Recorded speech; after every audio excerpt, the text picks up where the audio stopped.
నమస్తే. సత్యభాష్యానికి మీ అందరికీ స్వాగతం. నేను మీ రాంబాబు చెరువు. 7th అక్టోబర్ 2023 సిమ్చత్ తోరా అనే ఓ పండగ నాడు ఇజ్రాయిలీ దేశస్తులందరూ కూడా సెలబ్రేషన్ చేసుకుంటూ సాయంకాలం వాళ్ళ పార్టీలు చేసుకుంటూ ఉన్నప్పుడు అర్ధరాత్రి నుంచి వందల కొద్దీ వేల కొద్దీ బాంబులు పడుతున్నాయి. తెల్లవారే లోపల పారాచూట్లో దిగిన వాళ్ళు, పారాగ్లైడింగ్ చేసుకుంటూ వచ్చిన వాళ్ళు, జీపుల్లో వస్తే జీపుల్లో వచ్చిన వాళ్ళు, ట్రాక్టర్లో వస్తే ట్రాక్టర్లో వచ్చిన వాళ్ళు, వాళ్ళందరూ కూడా ఆ దేశం మీద ఎగపడి అక్కడ కనిపించిన వాళ్ళని కనిపించినట్టుగా హతం చేయటం మొదలెట్టారు. ఈ సిమ్చత్ తోరా అనేది బైబిల్ చదవటంలో ఒక భాగంగా అంతవరకు బైబిల్ చదువుకుని ఆ తర్వాత సాయంకాలం కూడా సెలబ్రేట్ చేసుకుంటారు. మన శ్రీరామనవమి నాడు జైత్రయాత్ర చేసినట్టు, వినాయక చవితి నాడు నిమజ్జనం చేసినట్టు, ఇంతకుముందు మన మీద ఎలా దాడులు జరిగినాయో అక్రాస్ ద కంట్రీ, ఎక్కడ ఒక ఎమ్మెల్యే కాంగ్రెస్ వాడున్నా, ఒక కార్పొరేటర్ కాంగ్రెస్ వాడున్నా, ఆ ప్రాంతాల్లో బాగా జరిగిన అల్లర్లు అదే మాదిరిగా ఒక దేశం మీద పడ్డారు. హమాస్ అనే ఒక తెగ. ఇది ఎందుకు చెబుతున్నాను అంటే, ఇది ఒక దేశానికి ఇంకో దేశం మీద దాడి చేస్తోంది అంటే ఆ దేశం పట్ల వాళ్ళకున్న ఆధిపత్యం కానీ, ఈ దేశాన్ని మేము తీసుకుంటామని వరల్డ్ వార్ 2 జరిగినట్టుగా, వరల్డ్ వార్ 1 వరల్డ్ వార్ 2 జరిగినాయి అంటే దేశాధిపత్యం కోసం, లేదు నేను పెద్ద లీడర్ని, నా మాట ప్రపంచమంతా వినాలి అన్న ఉద్దేశంతో వాళ్ళు మాట్లాడుకున్నారు. ఇప్పుడు జరుగుతున్న ఉక్రెయిన్ వారు, రష్యా వారు ఏమిటంటే జాగ్రఫీ కోసం కొట్టుకుంటున్నారు. వాళ్ళకున్న రైట్స్, వాళ్ళకున్న హిస్టరీ ప్రకారం వాళ్ళకి కావాల్సిన రైట్స్ రష్యన్ వాళ్ళు, యుక్రెయిన్ వాళ్ళు కొట్టుకుంటున్నారు. కానీ ఇజ్రాయెల్ మీద జరుగుతున్న దాడి ఏమిటది? మానవత్వం మీద రాక్షసత్వం, పైశాచికత్వం అనే ఒక అంశాన్ని కనుక చూస్తే ఇది సరిగ్గా సరిపోతుంది.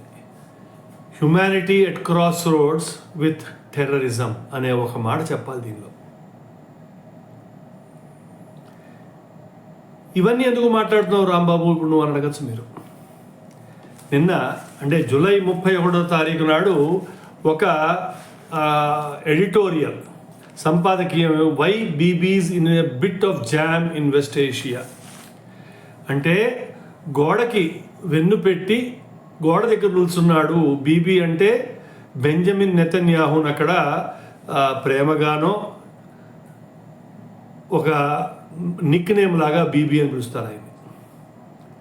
ఈ సంపాదకీయం రాసింది ఎవరు అంటే రుద్రనీల్ ఘోష్ గారు, టైమ్స్ ఆఫ్ ఇండియాలో ఇది రాశారు. ఈ 2 నిమిషాలు వీడియో మీరు చూడండి, దీని మీద మన చర్చ ముందుకు సాగిద్దాం. This is the Times of India dated July 31st, and we are again concentrating on the editorial column where they are talking about why BB's in a bit of jam in West Asia. As threat of all-out war between Israel and Hezbollah's grow, regional extremism groups' asymmetric strategy is hurting Tel Aviv's.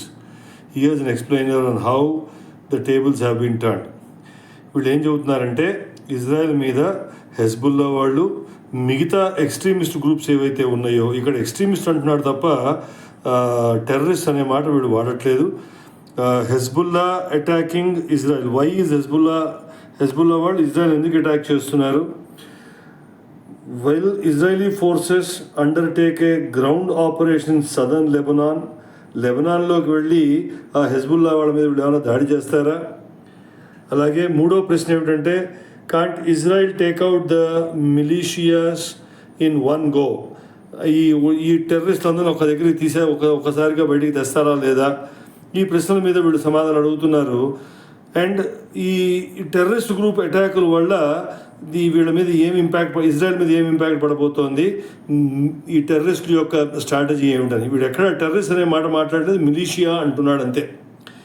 So ఇవన్నీ కూడాను మనం అనుకుంటున్నట్టుగా పంచమక్కార్లు, ఈ గ్యాంగ్లన్నీ కలిపి తిమ్మిని బ్రహ్మిని చేసి ఉన్నది లేనిగా లేని ఉన్నట్టుగా చూపించే మాటలు మాట్లాడుతుంటారు. Have the militias turn the tables on Israel. ఈ టెర్రరిస్టులు అందరూ కలిసి ఇజ్రాయెల్ భర్తం పట్టించేందుకు ముందుకు వస్తున్నారా అనే సంపాదకీయం ఇది వాళ్ళు రాశారు. ఈ ఎయిటర్ గురించి మనం కాస్త సుదీర్ఘమైన చర్చ ఒకటి చేద్దాం. మనం ఇది రాసిన వాడిని చెప్పుకోకపోతే ఎట్లాగా మనం. వీడు రుద్రనీల్ ఘోష్ అని వీడు ఈ ఆర్టికల్ని సంపాదకీయం చేశాడు. ఈ వీడియో చూశారు, విన్నారు కదా.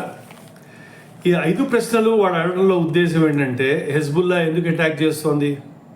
ఇరాన్ వాడి దగ్గర డబ్బులు ఉన్నాయి, వాడు పెట్టుబడి పెడుతున్నాడు, హెజ్బుల్లా వాళ్ళకి మదం ఎక్కింది, మదం ఎక్కి వాళ్ళు ఇజ్రాయెల్ మీద దాడి చేస్తున్నారు. ప్రిటెక్స్ట్ ఏమిటి? హమాస్కి మేము సపోర్టింగ్. ప్రిటెక్స్ట్ ఏమిటి? ముస్లిం మీద వీళ్ళు దాడి చేస్తున్నారు. కానీ అసలు ఉద్దేశం ఏంటంటే, వీళ్ళు యూదుల్ని బతకనివ్వకూడదు. ఇవాళ యూదుల్ని బతకనివ్వరు, రేపు క్రిస్తాని వాళ్ళు బతకనివ్వరు, ఎల్లుండి హిందువుల్ని బతకనివ్వరు, తర్వాత బుద్ధిస్టుని బతకనివ్వరు, సిక్కుల్ని బతకనివ్వరు. వాళ్ళ పుస్తకం ప్రకారం వాళ్ళు ఒక్కళ్ళే ఉండాలి. డేట్ ఆఫ్ జడ్జిమెంట్ ఉండేప్పుడు కనుక వాళ్ళు ఒక్కళ్ళే ఉంటే వాళ్ళకి స్వర్గమో నరకమో, అప్పుడు జడ్జిమెంట్ అప్పుడు అవుతుంది. అప్పటిదాకా వీళ్ళు ఆ శ్మశానాల్లో పడుకునే ఉండాలి. అలాగే రెండో ప్రశ్న ఏం వేసాడు వీడు? Why Israel forces undertake a ground operation southern Lebanon. Will Israel take, ఎందుకు తీసుకుంటారు? లెబనాన్లోకి వెళ్ళి చేయమని ఏమిటి ప్రోత్సహిస్తున్నావా, ప్రేరేపిస్తున్నావా? అలాగే ఈ మిలీషియా అంటే ప్రైవేట్ ఆర్మీ. దేశానికి ఉన్న ఆర్మీ కాకుండా ప్రైవేటు దృఢచిత్తమైన మగవాళ్ళనే ఎక్కువగా ఒక ఆర్మీ లాగా తయారు చేస్తారు, వాళ్ళు మిలీషియా అంటారు. దీన్ని నేను మిలీషియాను టెర్రరిజం అంటాను, దీన్ని టెర్రరిస్ట్ ఫైటర్స్ అంటాను. ఎలాగైతే ఐఎస్ఐఎస్ ఏదైతే ఒప్పుకుందో, మన ఇండియాలో ఎస్ఎఫ్ఐ లాంటి వాళ్ళు, ఎస్డిపిఐ లాంటి వాళ్ళు ఒప్పుకున్నారో, సిమీ లాంటి వాళ్ళు ఒప్పుకున్నారో, అలాగే హెజ్బుల్లా, హౌతీలు వీళ్ళు కూడా అలా చేస్తున్నారు. ఇది మానవత్వం ఎందుకు అంటున్నాను అంటే కనుక, ఇదే వ్యవహారంతో, ఇదే ఆలోచనతో యూరప్ని మొత్తం భ్రష్టు పట్టిస్తున్నారు ఇవాళ. Netherlands, Denmark, Belgium, France, England, Germany, ఈ అన్ని దేశాల్లో ప్రజలు ఇప్పుడు మేలుకుంటున్నారు. వీళ్ళని ఎలా రాకుండా చేయాలి, వీళ్ళని ఎలా ఉంచుకోకుండా చేయాలి. మీ 56 దేశాలు ఉన్నాయి కదా మీవి, ఆ దేశాలకు ఎందుకు వెళ్ళరు? మా ఇక్కడ ఉన్న డెమోక్రటిక్ దేశాలకు ఎందుకు వస్తారు మీరు? వచ్చిన తర్వాత మమ్మల్ని ఎందుకు ఇబ్బంది పెడుతున్నారు అని అడుగుతున్నారు. జర్మనీ మొన్నే ఒక సంఘటన శక్తిని బ్యాన్ చేసింది, ఆ మస్జిదులన్నీ కూడా మూసివేసింది. ఫ్రాన్స్లో ఓ చిన్న సంఘటనకి 5 పట్టణాలు తగలబడిపోయినాయి. ఫ్రాన్స్ వాసీలు ఇంకా ఆలోచిస్తున్నారు ఏం చేయాలి అని. ఇంగ్లాండ్ వాళ్ళు విసిగి వేసారి, సువేలా బెవర్మన్ లాంటి వాళ్ళు, లార్డ్ పియర్సన్ లాంటి వాళ్ళు పార్లమెంట్లోనే మాట్లాడటం మొదలెడుతున్నారు. దీని పర్యవసానాలు ఎలా ఉంటాయో మనం ఆగి చూడాలి.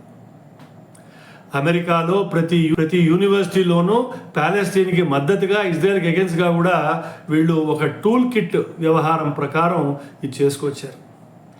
ఈ టూల్ కిట్ సభ్యులు ఏం చేస్తూ ఉంటారంటే, ఎక్కడెక్కడ ప్రొటెస్టులు, ఒకే రకమైన ప్రొటెస్టులు అన్ని చోట్ల చేయిస్తూ ఉంటారు. టీవీల్లో టాక్ షోలు పెట్టిస్తూ ఉంటారు, పేపర్లలో ఏదో ఇట్లాంటి రుద్రనీల్ ఘోష్ లాంటి వాళ్ళు వాళ్ళ చేత పేపర్లు రాయిస్తూ ఉంటారు. దీనివల్ల 2 జరుగుతాయి.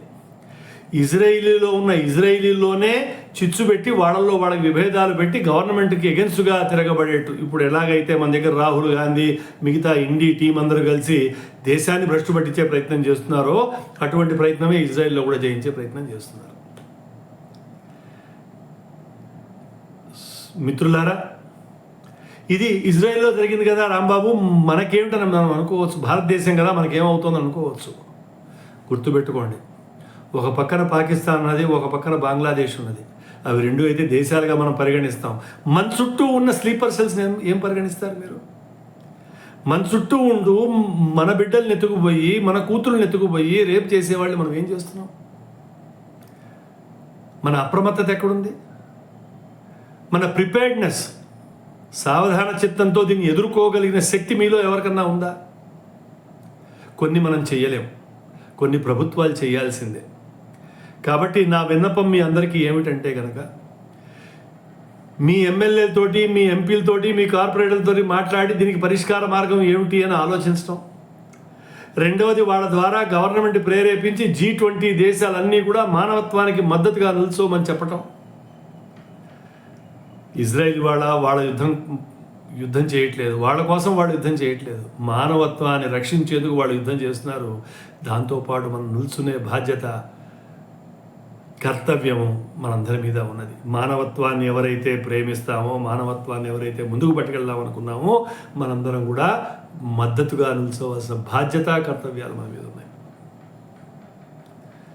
మిత్రులారా, ఈ వీడియోని సత్యభాష్యాన్ని కనుక మీరు మొదటిసారి వింటున్నట్టయితే దయచేసి సబ్స్క్రైబ్ చేయండి. ఈ వీడియోని మీ చుట్టాలకి, మీ పక్కన ఉండే వాళ్ళకి, మీ మిత్రులకు అందరికీ పంపించండి. మీ ఎమ్మెల్యే దాకా చేరేట్టు చూడండి. నేనేదో భావం పుట్టించి ఒకళ్ళకి కొట్లాటలు పెట్టించే ఉద్దేశంతో ఇది చేయట్లేదు. మనని మనం అప్రమత్తం చేసుకునేందుకు, సావధాన చిత్తుని చేసేందుకే నా ప్రయత్నం. వచ్చే శిశు కొరకు ఉంటాను. మరి రాంబాబు చెరువు, హైదరాబాద్.